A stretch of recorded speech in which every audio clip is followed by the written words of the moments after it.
दिया खुदा बाप। तारीफ करो उसके लहू के लिए जो हर वक्त आपके लिए मौजूद है, जो आपको छुड़ाता है, जो आपको बंधनों से आजाद करता है, जो शैतान को निष्क्रिय जीरो करता है तुम्हारी लाइफ में। तारीफ करो खुदाबंद के कोड़ों के लिए कि उसके कोड़े खाने से हम चंगे हुए। तारीफ करो खुदाबंद के सब उन कामों के लिए जो क्रूस पर उसने खत्म किए, उसने सिर पर कांटों का ताज डाला, उसके लिए तारीफ करो। जितनी ताकत है हाथों में, जितनी ताकत है, आंखों को बंद कर लो और तारीफ करो जोर जोर से खुदाबंद के नाम की। वो तेरा चरवाहा तुझे घटी ना होने देगा, तेरी सारी जरूरतों को वो स्वर्गीय भंडारों से पूरा करने जा रहा है। तारीफ करो, वो तुम्हें आत्मा से भरने जा रहा है। वो आत्मा जो संसार जिसे ग्रहण नहीं करता, वो आत्मा जिसे संसार देख नहीं सकता, वो आत्मा जो खुदा का है, वो तुम्हें उसने दिया है और देने वाला है लोगों को और भी। तारीफ करो यीशु मसीह के नाम की, उस नाम के सामने सब बीमारियां घुटना टेकती हैं। तारीफ करो कि उसने आपको चुना है। तारीफ करो जोर से खुदावंद के नाम की तारीफ करते हुए। Hallelujah hallelujah hallelujah hallelujah. उसकी पैदारी के लिए जो हमने पंजाब में और इंडिया में देखी, उसके सब कामों के लिए तारीफ करते हैं खुदा बाप। हम तारीफ करते हैं खुदाबंद तेरे सारे कामों के लिए जो तू हमारी जिंदगियों में भी कर रहा है खुदाबंद। प्रभु यीशु मसीह तेरे नाम को हम ऊंचा करते हैं खुदाबंद। आज जितने लोग चर्च में, ब्रांचेस में, ऑनलाइन मौजूद हैं, यीशु मसीह नासरी के नाम से बरकत को पाएं, विश्वास उनका बढ़े और वो बड़े कार्य कर सके। ऐसे संपूर्ण विश्वास तक वो पहुंचे कि पहाड़ों को हटा सकें। मेरे पिता का आत्मा तुम्हारी जिंदगी में कार्य करे, उसका उद्धार तुम्हारे परिवारों में कार्य करे। कुछ भी सेम न रहे जो तुम्हारे साथ जुड़ा हुआ है, और मेरा परमेश्वर महानता की ओर तुम्हारी अगुवाई करे और तुम कभी सेम न रहो। पूरी कलीसिया ऊंची आवाज में 3 बार बोले आमीन। ऊंची ऊंची ऊंची आवाज में आमीन आमीन, ऊंची आवाज में thank you Jesus. Hallelujah. Church में आपसे कुछ ही मीटर्स की दूरी पर मौजूद हूं, यहाँ तक कि आप जब आमीन बोल रहे हैं तो मुझे इस प्रेयर माउंटेन पे, इस स्पेशल रूम में जहां से हम टीचिंग्स को देते हैं और प्रेयर्स करते हैं, वहां से मैं मौजूद हूं। याद रखो, प्रेयर माउंटेन्स जो एक प्रार्थना का स्थान है, ये वो दर्शन है जो परमेश्वर ने मुझे सालों पहले दिया था कि एक ऐसा स्थान तू बनाएगा, मैं तुझे दूंगा जो सिर्फ प्रार्थना के लिए होगा, जहां सिर्फ प्रार्थनाएं होंगी, दिन रात प्रार्थनाएं होंगी और लोग उसके नीचे शरण पाएंगे और छुटकारा पाएंगे। ये परमेश्वर का दिया हुआ प्रेयर माउंटेन, मेरा प्रार्थना का कमरा यहाँ से कुछ कदमों की दूरी पे है। मैं आपको सुन पा रहा हूँ, आपके आमीन को सुन पा रहा हूँ, और मैं खुदा का धन्यवाद करता हूँ कि आज उसने इस अनॉइंटेड जगह से मुझे आपको वचन देने का प्रिविलेज दिया। मेरा विश्वास है आज जितने लोग इस वचन को सुनेंगे वो सेम ना रहेंगे, और खुदावंद का आत्मा आपसे बात करेगा और आप नए साल में एंटर होंगे एक नई बरकत के साथ, और कोई फेलियर, कोई बैड न्यूज आपका हिस्सा ना होगी, और आप नेक्स्ट लेवल पे जाएंगे यीशु मसीह के नाम में। आमीन। ऊंचा ये आशीष हमारी है। ऊंची आवाज में आमीन। आपका आमीन ऊंचा होगा तो मुझे सुनेगा। Hallelujah. God bless you all. खुदावन आपको बरकत दे। बैठ जाओ सब जन, अपनी सीट पर बैठ जाओ, अपनी बाइबल को लो, प्रभु से बात करो, और इस तरीके से बात करो कि आप अकेले इस बैठे हैं, आप भीड़ को मत समझें, आप अकेले बैठे हैं और खुदा से कह रहे हैं, खुदावन आज तेरा आत्मा मुझसे बात करे, तेरा वचन आज मेरे अंदर मैं ग्रहण कर पाऊं और 100 गुना फलों को लाऊं, क्योंकि यही आपकी इच्छा है। प्रभु यीशु मसीह के नाम में आमीन। बाइबल कहती है, परमेश्वर ने कहा, तूने मुझे नहीं चुना परंतु मैंने तुझे चुना और ठहराया कि तू फल ला सके। हालेलुया। आज जब आप इस वचन को सुन रहे हैं तो इस बात को आपने बड़े ध्यान से समझना है कि परमेश्वर की ये विल है कि आप फलों को लेके आए और आपका फल जो है वो बना रहे। वो फल क्या है? वो शारीरिक आशीष भी है, आत्मिक आशीष भी है, परमेश्वर में पवित्रताई से चलना भी है और फोकस से चलना भी है। आज जब मैं इस प्रेयर माउंटेन से, इस अनॉइंटेड प्लेस से, मैं कल रात से यहाँ प्रार्थना में हूँ, तो जो मैं खुदावंद से मैसेज ले पा रहा हूँ, जो मैं खुदावंद से मैसेज ले रहा हूँ, वो इस प्रकार का है जो मैंने कल शाम को, कल सुबह, कल रात को एक ही मैसेज अलग अलग रीति से मुझे मिल रहा है कि अब वो समय आ चुका है ऐसा फोकस बनाने का जो पहले कभी भी नहीं था।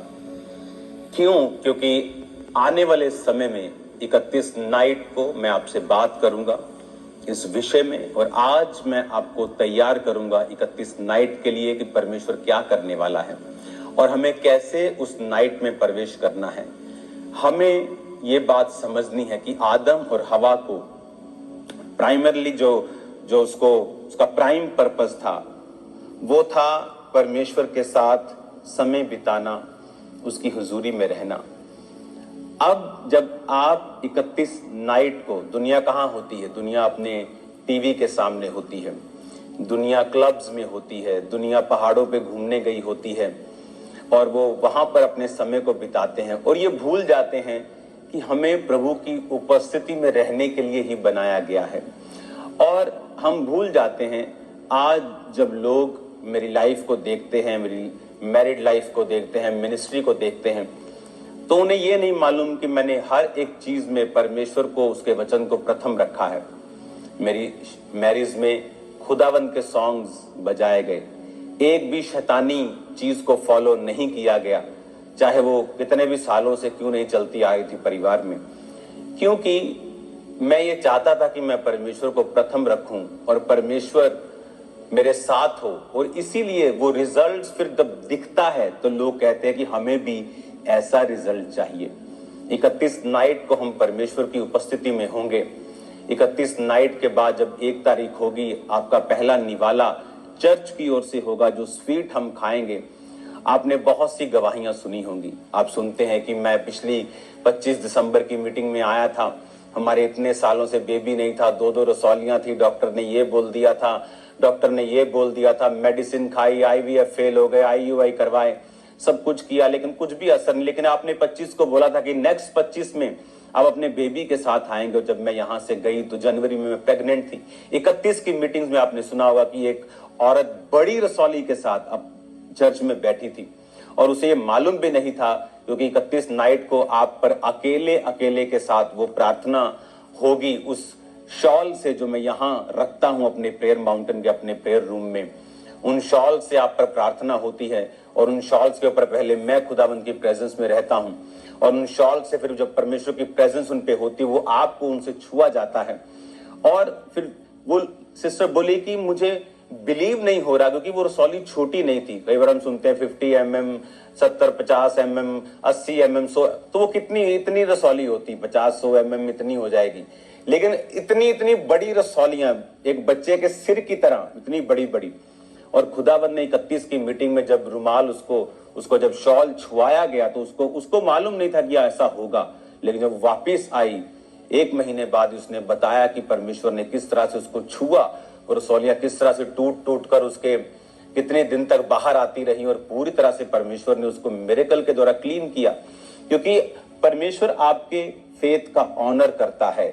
जब हम दुनिया को देखते हैं, किसका दिल नहीं करता जाओ और घूमो और एंजॉय करो, डांस करो, लेकिन कई बार जो शरीर को अच्छा लगता है हो सकता है वो सही ना हो। और जब हम अपना जीवन 31 नाइट हम नए साल में प्रभु के उपस्थिति में प्रवेश करते हैं, मैं कहता हूं कि दुनिया की आप कोई फंक्शन मिस कर दें, 31 नाइट अगर आप मिस करते हैं तो आप बहुत बड़ी मिस्टेक कर रहे हैं अपनी लाइफ की। क्योंकि उस समय आपको नेक्स्ट ईयर के लिए ग्रेस चाहिए। अगले साल क्या होने वाला है आपको नहीं पता, मैं आपको बताऊंगा 31। अगला साल कोई बहुत लोगों के लिए अच्छा साल नहीं है, लेकिन जो मसीह लोग हैं इसलिए उनको बुलाया जाता है कि हमें तैयारी करनी है उन चैलेंजेस के लिए जो अगले साल हैं। और फिर जब हम पहले से तैयारी कर लेते हैं, मान लीजिए आपका शरीर आज 10 किलो का डंबल उठा सकता है, लेकिन फ्यूचर में वो 15 किलो का हो जाएगा और आप तैयारी ना करें। लेकिन अगर आप तैयारी करके अपने शरीर को इतना मजबूत बना लें कि आप 20 किलो का भी उठा सकते हैं, तो 15 किलो भी आपको हल्का लगता है। तो अंधेरा कम होने वाला नहीं है, अंधेरा कम होने वाला नहीं है, मैं आपको बता रहा हूं। जो दुनिया में पाप बढ़ रहे हैं, अंधेरा कम नहीं, लेकिन परमेश्वर हमें तैयार करता है कि हम उन चैलेंजेस को ऐसे चुटकियों में पार कर ले और परमेश्वर के नाम की हम महिमा कर सकें। हालेलुया। अब आपको ये बात बड़े ध्यान से समझनी है कि परमेश्वर आपको तैयार करेगा। 31 नाइट हम परमेश्वर की उपस्थिति में होंगे, हम सामर्थी प्ले को देखेंगे, हम सामर्थी वचन को सुनेंगे। जो बात परमेश्वर ने 2025 के लिए मुझसे की है, हम उसे भविष्यवाणियों को, उन सब चीजों को सुनेंगे कि परमेश्वर क्या कहता है 2025 के लिए, कैसे हमें बचना है, कैसे हमें आगे बढ़ना है, क्या परमेश्वर का प्लान है, क्या वो चाहता है। दुनिया में जो इंडिया में हो रहा है वो क्यों हो रहा है। आपने बड़ी जगहों को देखा होगा, बड़ी रील्स बनी परमेश्वर के ऊपर, बेइज्जती भी की गई बहुत लोगों के द्वारा, लेकिन वो क्या रीजन है और उसके द्वारा क्या होगा, मैं आपको 2025 की मीटिंग में, जो 24 नाइट क्रॉसओवर का मीटिंग होगी, पहली मीटिंग ऐसी होती है जो 2 साल चलती है, 24 भी और 25 भी। हालेलुया। तो तैयार रहना है, स्पिरिट में रहना है। वो ऐसा टाइम नहीं है कि आप देखें ठंड है तो आप अपने बच्चों को मीटिंग में ना लाएं, वो ऐसा समय नहीं है। वो समय है कि आपके बुजुर्ग, आपके बच्चे, आपके लोग, आपके लव्ड वन सब चर्च में होने चाहिए, प्रार्थना में होने चाहिए। क्योंकि जैसे ही आपको 2 तरीकों से प्रार्थना उस दिन होगी, एक आपको ऑयल से अनॉइंट किया जाएगा, दूसरा आपको शॉल से टच किया जाएगा और आपको तैयार किया जाएगा कि 2025 में आप ऐसी टेस्टिमनीज के साथ वापस आए कि आपको मालूम हो कि यार दुनिया में जो चल रहा है ये एब्सोल्युटली ऑपोजिट है जो मेरी लाइफ में हो रहा है। आप देखेंगे इकोनॉमिक डिप्रेशन, ऑपरेशन आप देखेंगे 2025 में इकोनॉमी के ऊपर जो प्रॉब्लम आने वाली है आप देखेंगे। और मैं आपको बता रहा हूं, मुझे अपनी प्रोफेसी को डिलीट करने की जरूरत नहीं पड़ेगी, मैं आपको बता रहा हूं, क्योंकि ये मैं तभी बोलता हूं जब परमेश्वर बोलता है। इसलिए मैं कम बोलना पसंद करता हूं इस विषय में कि जब तक प्रभु मुझसे कुछ ना कहे, मुझे दुनिया को इंप्रेस करने के लिए कुछ नहीं कहना कि बाद में उसे कवर करता फिरूं। लेकिन मैं आपको बता रहा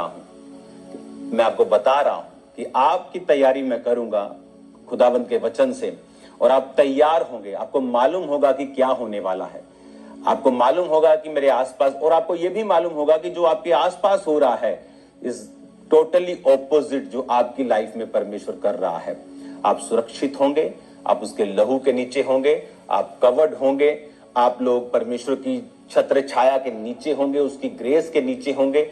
और आपको मालूम होगा जो परमेश्वर के दास के साथ, इसहाक के साथ हुआ, कि वचन कहता है कि अकाल के दिनों में उसने जोता, बोया और 100 गुना फलों को वो लेके आया। जबकि दुनिया मर रही थी, पशु मर रहे थे, लेकिन इसहाक 100 गुना फसलों को काट रहा था। क्योंकि अगर आप इसहाक की जिंदगी को पढ़ेंगे तो बाइबल कहती वचन के साथ वो जुड़ा हुआ था। वचन को ध्यान करने के लिए बाइबल कहती वो जाया करता था और वचन के साथ वो जुड़ा हुआ आदमी था। जब आप वचन के साथ और उसकी प्रेजेंस के साथ जुड़े हुए होते हैं तो अकाल तो सबके लिए आएगा। अगर इकोनॉमिक ऑपरेशन आने वाला है तो हम सबके लिए है वो, लेकिन हम उसमें नहीं पड़ेंगे क्योंकि हम एक अलग किंगडम से भी जुड़े हुए हैं, जो स्वर्ग राज्य का किंगडम है, जो परमेश्वर का राज्य है। तो उसमें कैसे काम होता है, हमें कैसे आगे बढ़ना है, किस तरह से करना है, तो मैं एक्साइटेड हूं। और वचन परमेश्वर मुझे इंस्टॉलमेंट्स में देता है, टाइम पर टाइम। और जब 31 आ जाएगी तो मेरे पास वो फुल मैसेज होगा जो मैं आपको देने वाला हूं। हालेलुया। तो इस बात को आपने बड़े ध्यान से समझना है।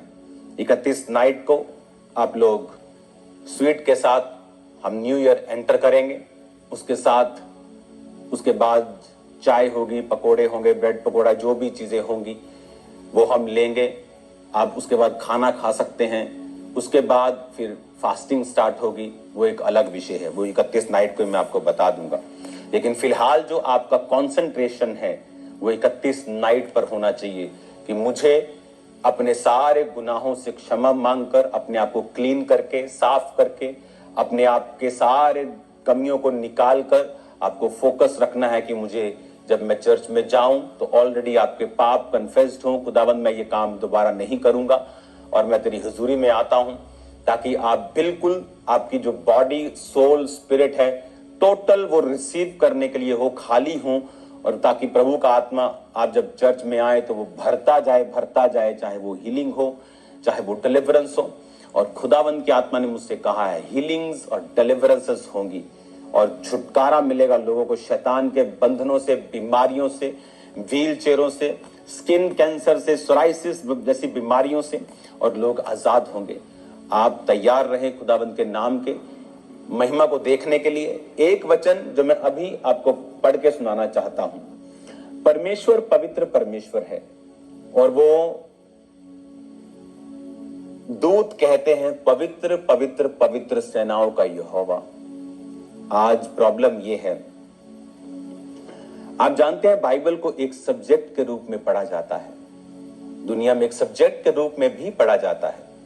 वो लोग क्रिश्चियन नहीं है लेकिन बाइबल एक सब्जेक्ट के रूप में इसे पढ़ते हैं वो। और दुनिया की सबसे अधिक पढ़ी जाने वाली पुस्तक बाइबल है।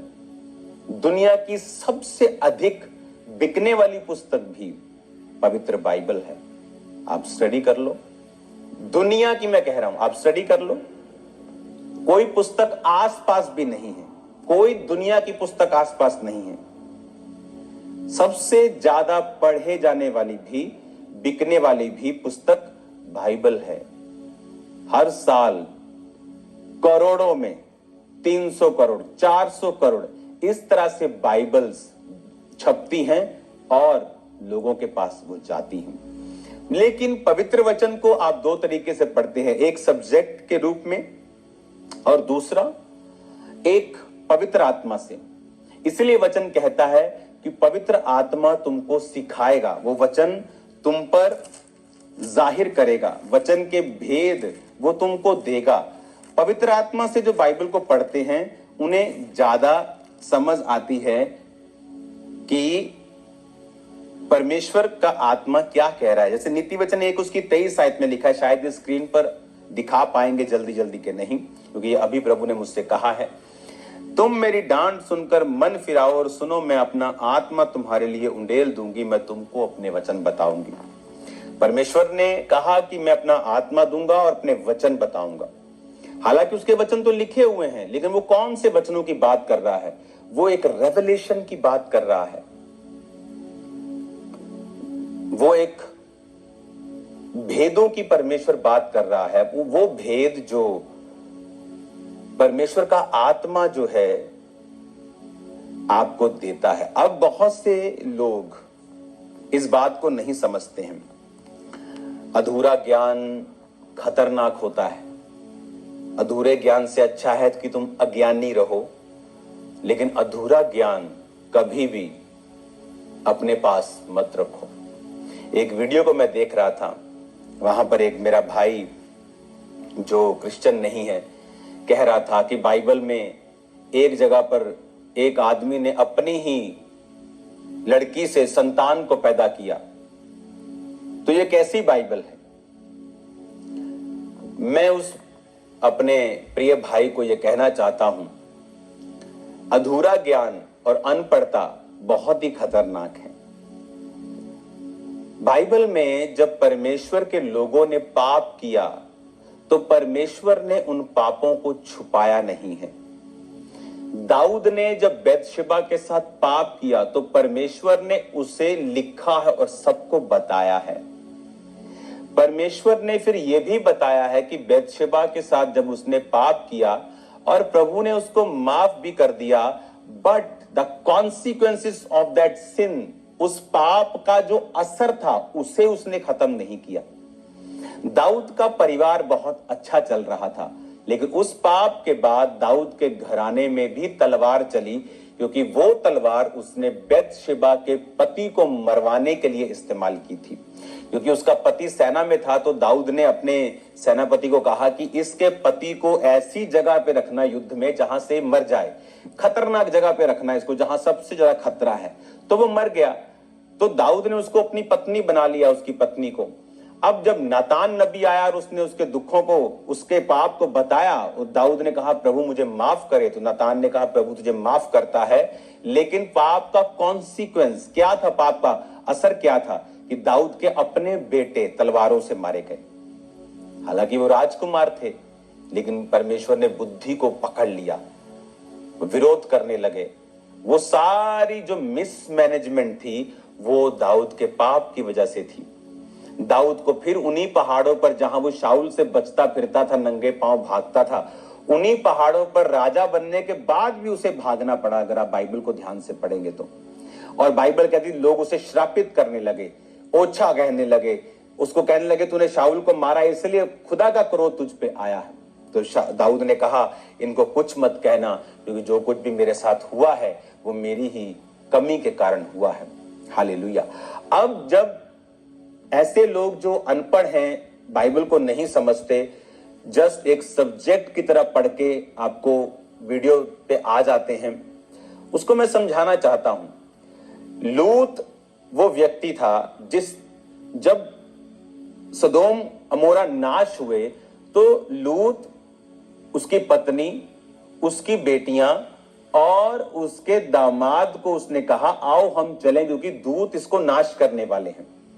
तो जब उसके दामाद जो थे वो उस बात को नहीं समझे, क्योंकि वो पापी जाति में रहते थे, उसने मजाक उड़ाया कि चल भाग यहां से। तो लूत निकला, उसकी पत्नी निकली, उसकी बेटियां निकली। तो प्रभु के दूतों ने कहा था पीछे मुड़ के मत देखना। लूत की पत्नी ने पीछे देखा, नमक का खंबा बन गई, रह गया लूत और उसकी 2 बेटियां।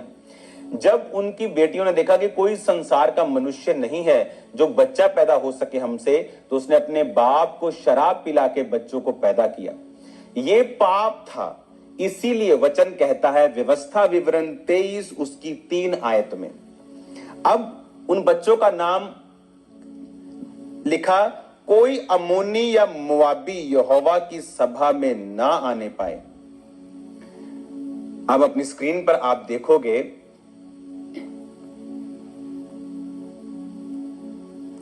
कोई अम्मोनी, अब उसका एक बेटा था मोआब, उसका नाम था मोआब। उसका एक बेटा, दूसरी औरत जो दूसरा पैदा हुआ, उसका नाम था अम्मोन। जो बड़ा था मोआब, अम्मोन, ये लूत की बेटी से पैदा हुए थे। अब पाप तो हो गया, तो ये कोई परमेश्वर ने एक्सेप्ट थोड़ी किया इसको। परमेश्वर ने क्या कहा, सुनो उसका न्याय। कहता कोई अम्मोनी या मुआबी यहोवा की सभा में ना आने पाए।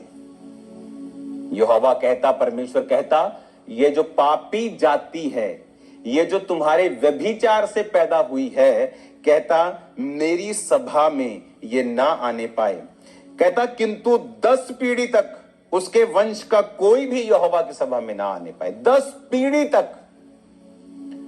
लूत की बेटियों से जो पैदा हुए मोआब और अम्मोन, खुदा कहता इनकी 10 पीढ़ियां, इसका बेटा, उसका बेटा, उसका बेटा, उसका बेटा, उसका बेटा, पोता पड़, grand grand grand grand son, उसका उसका उसका उसका 10 पीढ़ियों तक ये मुझे अपनी शक्ल ना दिखाए। इतना नफरत करता है परमेश्वर पाप से। वो तुम्हारी तरह नहीं है कि थोड़े से पैसे में बिक गए और बाइबल की खिलाफत शुरू कर दी। 10 पीढ़ियों तक परमेश्वर ने कहा कि कोई इनमें से 10 पीढ़ियों तक यहोवा की सभा में कभी ना आने पाए। और अगर आप बाइबल को ध्यान से पढ़ेंगे, मुआबी और अम्मोनियों को परमेश्वर ने इजराइल के द्वारा दंडित भी किया, इनको मारा भी, क्योंकि पुराने नियम में मार काट चलती थी। इनको प्रताड़ित किया, इनको रिजेक्ट किया, क्योंकि वो पवित्र परमेश्वर है। ऐसा पवित्र कोई परमेश्वर नहीं है। इतना पवित्र कि जो व्यभिचार को अपनी आंखों से देखता तक नहीं। लेकिन आज व्यभिचार तो लोगों में उनको कहानियां सुना सुना के बताया जाता है। जीसस क्राइस्ट ने मैरिज नहीं की, उसका कोई रिलेशनशिप नहीं थी। यहोवा परमेश्वर कहता, ये जो पाप से पैदा हुए हैं, ये यहोवा की सभा में ना आने पाए, वरन 10 पीढ़ी तक, 10 पीढ़ी तक। अगर मैं आपको पूछूं आपके परदादा का नाम क्या, तो आपको मालूम नहीं होगा। 90% लोगों को, 90 के ज्यादा लोगों को मालूम नहीं होगा। लेकिन कहता 10 पीढ़ियां, परदादा का परदादा का परदादा का 10 पीढ़ियों तक कहते हैं मेरी सभा में ना आने पाए, क्योंकि ये पाप से पैदा हूं। इतना पवित्र परमेश्वर था वो। वचन कहता है कि यहोवा परमेश्वर पाप को अपनी आंखों से भी देखता नहीं है। मालूम आपको, देखता भी नहीं, इतना पवित्र है वो। इसीलिए वचन कहता है कि जब जीसस क्राइस्ट क्रूस के ऊपर थे, तो बहुत लोग बोलते हैं कि जीसस क्राइस्ट ने एक दिन पहले कहा, पिता ये हो सकता है कटोरा टल जाए। बड़े मूर्ख ऐसे हैं जो पिछले साल 2 साल पहले बोलते थे कि परमेश्वर ने कहा था कि तू मैनू क्यों छड़ देता। उनको पता ही नहीं बाइबल क्या कहती, उनको मालूम ही नहीं वचन में क्या लिखा है। वचन में लिखा है कि जब परमेश्वर ने कहा कि हे पिता तूने मुझे क्यों छोड़ दिया, उसका रीजन क्या था? उसका रीजन यह था कि जब यीशु मसीह क्रूस के ऊपर लटकाए गए थे, वो पापी के रूप में लटकाए दे गए थे। पापी नहीं थे, लेकिन तुम्हारे और मेरे पाप उसने ले लिए थे। वो एक पाप के रूप में लटकाया गया था। तो जब यहोवा परमेश्वर वो पाप को देखता भी नहीं है, इसीलिए जब जीसस क्राइस्ट क्रूस पर थे, तो यहोवा परमेश्वर ने पहली बार अपना मुंह परमेश्वर से फेर लिया था और अपनी पीठ उसकी ओर कर दी थी। और जीसस क्राइस्ट को यही दुख था। उसको ये दुख नहीं था जो एक दिन, एक रात पहले गतसमनी बाग में जीसस कह रहे थे, पिता हो सकता है ये कटोरा मुझसे टल जाए। उसको ये दुख नहीं था उसके कोड़े पड़ेंगे, उसको थूका जाएगा, उसको ये प्रॉब्लम नहीं थी। उसको ये दुख नहीं था। उसको ये दुख था जीसस क्राइस्ट को कि कल जब क्रूस की मृत्यु के ऊपर मैं लटकाया जाऊंगा, तो परमेश्वर मुझसे अपने फेस को हटा लेगा और मुझसे अलग हो जाएगा। क्यों? क्योंकि यहोवा परमेश्वर इतना पवित्र है कि वो पाप को, अगर कोई पाप कर रहा है वो देखता भी नहीं। अच्छा तूने पाप किया। बाइबल कहती है जब अब्राहम को दूतों ने कहा कि सदोम और मोरा की चिल्लाहट बड़ी बढ़ गई है, यहोवा, उसमें से एक यहोवा था, 3 दूत थे, उसमें से एक परमेश्वर था। परमेश्वर ने कहा अब मैं देखूंगा कि क्या ये जो चिल्लाहट मेरे कानों में पड़ी है, क्या ये सही है, कि अब मैं, आप मेरी बात समझ रहे कि नहीं? यानी जब वो कर रहे थे तो परमेश्वर को न्यूज मालूम चलता है, लेकिन वो इतना पवित्र है कि वो पाप होते हुए देखता भी नहीं है। तो तुम मूर्ख और अनपढ़ और गवार कैसे कह सकते हो कि बाइबल में ये पाप हुआ? अरे आगे पढ़, अरे पीछे पढ़ मूर्ख, आगे पढ़, पीछे पढ़, ऊपर नीचे पढ़ कि परमेश्वर कितना पवित्र है। इतना पवित्र है तेरी सोच से बाहर है। तू समझ भी नहीं पाएगा, सारी उम्र लगा रहेगा जब तक तू परमेश्वर के नीचे नहीं आएगा और पवित्र आत्मा पे विश्वास करके वचन परमेश्वर से कहेगा नहीं मुझे समझा। देखो वचन में लिखा है, अगर आप देखेंगे फिर से व्यवस्था विवरण 23 आयत को हम पढ़ेंगे। व्यवस्था विवरण 23 आयत को हम पढ़ेंगे और हम एक और वचन को निकालेंगे, क्योंकि बाइबल को पवित्र आत्मा के द्वारा समझना यह बहुत इंपॉर्टेंट है। हालेलुया।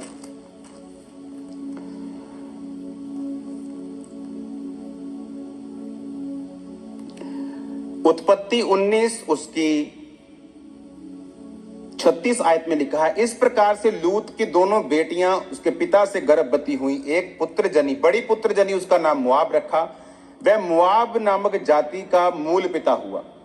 छोटी पुत्र जनी, उसका नाम बेनम्मी रखा, जो अम्मोनियों का पिता हुआ। अब हम आएंगे फिर से, ये था पाप का समय और अब था न्याय का समय। अब वो न्याय हमने पढ़ा, व्यवस्था विवरण की आयत को हम फिर से पढ़ेंगे।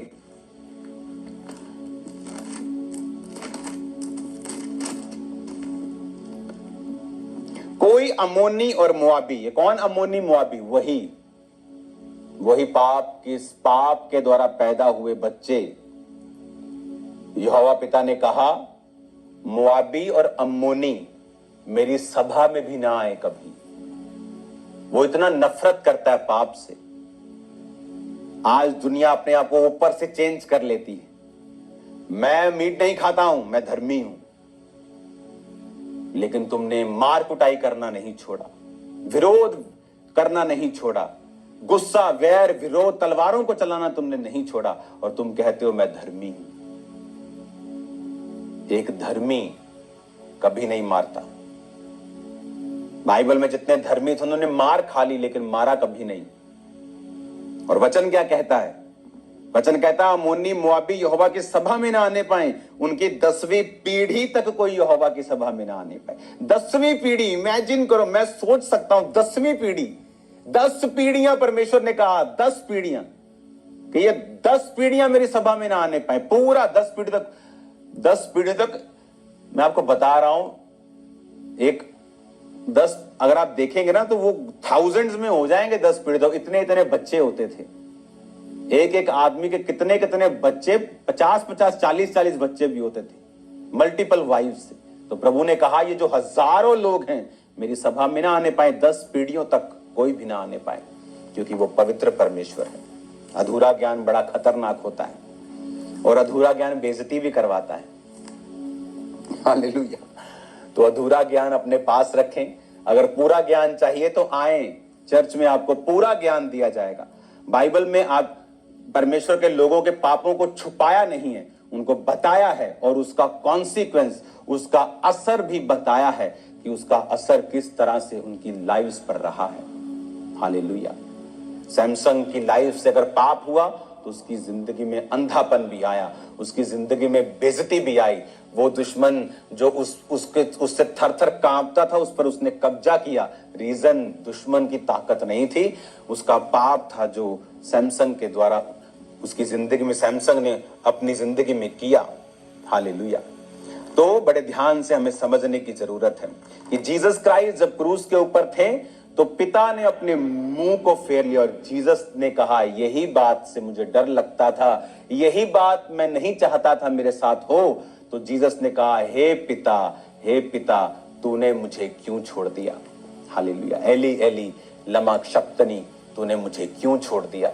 यही बात के लिए जीसस क्राइस्ट गतसमनी बाग में पिता के सामने 3 बार गए थे और कहा था पिता हो सकता तो ये कटोरा टल जाए, क्योंकि जीसस के लिए ये सबसे बड़ी दुख की बात थी कि उस परमेश्वर उसको छोड़ देगा कुछ समय के लिए, क्योंकि वो पाप को देखता तक नहीं है। तो अपने एक लौते बेटे को जिसको वो हर वक्त देखता था, उसने अपने एक लौते बेटे से अपनी निगाह को फेर लिया था, और जीसस ने कहा था हे पिता तूने मुझे क्यों छोड़ दिया, हे मेरे परमेश्वर तूने मुझे क्यों छोड़ दिया।